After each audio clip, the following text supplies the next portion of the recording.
부모가 아이의 게임과 아이의 행동들을 통제를 강하게 하면 아이는 스스로의 생활을 통제할 기회, 실험의 기회들을 잃어버리게 된다는 겁니다. 부모의 말을 잘 들어서 당장은 좋은 듯하지만 실제로 자기가 책임 있게 결정하고 판단해야 할 상황에서 주저주저하게 된다는 거죠. 어찌 보면 당장의 게임을 강하게 통제하고 싶은 욕구는 소탐 대실의 시작일 수 있는 거고요. 아이 스스로 유혹을 절제하고 통제하는 능력은 성장하면서 자연스럽게 습득할 수 있지만 양육 방식이나 그 환경에 따라 차이가 생길 수 있습니다. 수면 부족이나 다이어트, 흡연 억제처럼 무언가를 하지 못하게 하는 강력한 통제는 많은 에너지를 소모하게 하는데요. 특히 이로 인한 스트레스는 자기 동기력이 사라지는 자아 고갈 상태를 발생시킬 수 있습니다. 실제로 강한 외부 통제가 자기 동기력에 어떤 영향을 미치는지 실험해 봤습니다. 먼저 대학생 참가자 50여 명을 대상으로 사전 설문조사를 실시했습니다. 낮은 난이도를 푸는 저억제 그룹과 높은 난이도를 푸는 고억제 그룹으로 나눴는데요. 먼저 두 그룹 모두 연습 문제로 알파벳 A, F, H, Z 글자가 뜨는 좌우 방향에 맞춰 같은 방향키를 누르도록 했습니다. 그리고 나머지 알파벳은 스페이스바를 누르도록 했고요.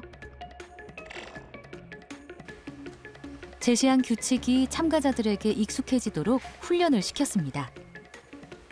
그리고 본격적인 실험에 들어갔는데요.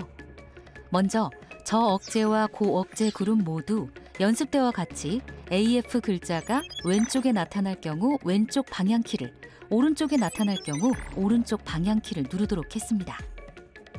이후 저억제 그룹은 KW 글자가 나타날 경우 아래 방향키만을 누르는 쉬운 규칙을 제시했습니다. 그러나 고억제 그룹은 익숙해진 규칙과 반대로 실행해야 하는 까다로운 조건을 제시했는데요. 오른쪽에 KW 글자가 나타날 경우 반대 방향인 왼쪽 키를 누르도록 해 수행이 어렵도록 했습니다.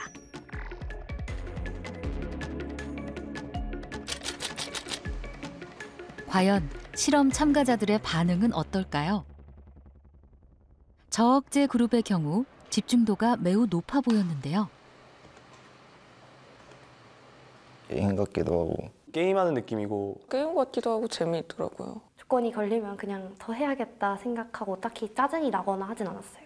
조건이 막 한 5, 6개 붙어가지고 외울 게 너무 많았다. 키 설정도 되게 방향키만이 아니고 뭐 알파벳 A, B, C, D까지 입력을 해야 됐다. 그러면은 너무 스트레스였을 것 같은데 지금은 제가 딱 통제가 가능한 선에서 즐길 수 있는 조건이었기 때문에 되게 흥미롭게 다가왔던 것 같아요. 그렇다면 고억제 그룹 참가자들 반응은 어떨까요? 점차 표정이 어두워지고 집중력이 흐트러지는 모습입니다.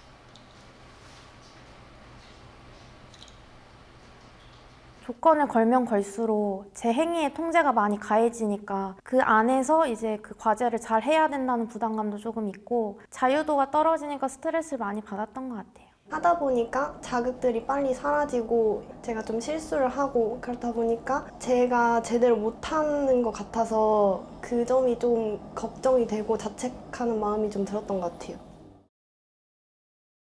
실제 실험 분석 결과가 궁금하시죠? 저억제 그룹보다 고억제 그룹에서 자기 동기력이 저하된 걸 확인할 수 있었습니다. 또 재도전 의지 역시 고억제 그룹이 낮게 나타났는데요. 그런데 이번 실험에서 또 주목할 만한 결과가 있었습니다.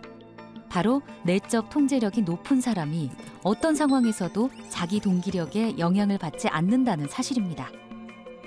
결국 자기 통제력이 높을수록 자기 주도적 삶을 산다는 의미이기도 합니다.